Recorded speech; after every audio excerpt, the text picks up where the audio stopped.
sait que derrière chaque athlète, il y a des entraîneurs. On oublie souvent que derrière chaque entraîneur, il y a des mentors ou des formateurs d'entraîneurs. Bien, c'est ce que le prix Hélène Tanguay vise, à reconnaître ces intervenants qui font la différence dans le développement des entraîneurs.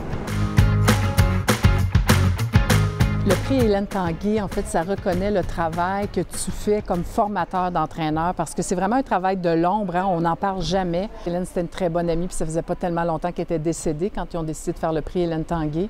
Alors, et comme Hélène, c'était mon mentor, puis c'est celle qui m'a amenée dans la formation d'entraîneur, c'était vraiment, je dirais, de toute ma vie, c'est le plus beau prix que j'ai reçu. Après l'avoir vu donner à des personnes que j'admirais et que je trouvais extraordinaires, c'est vraiment intéressant de se faire dire tu fais partie de ce groupe de personnes qui ont amené la formation d'entraîneur à un autre endroit.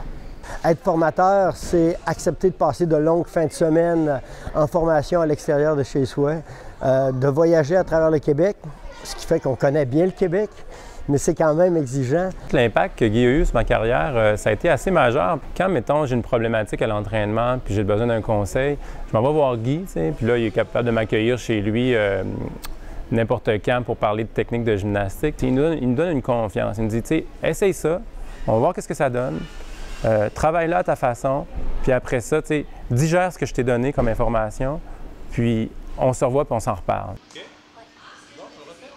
Le prix est remis conjointement par Sport Québec et l'Institut national du sport du Québec aux années impaires lors du rendez-vous des entraîneurs.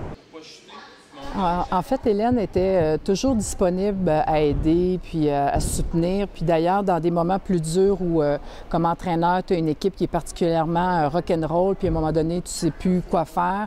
C'est devenu la tradition à chaque fois qu'on se voyait, si j'allais plus ou moins bien, ou même quand j'allais bien, j'arrivais, puis c'est sûr que j'avais mon petit médicament qui m'attendait. Puis on en parle encore aujourd'hui, le petit médicament d'Hélène, c'était mon morceau de chocolat. Sinon, c'était toute la tablette, quand ça allait vraiment pas.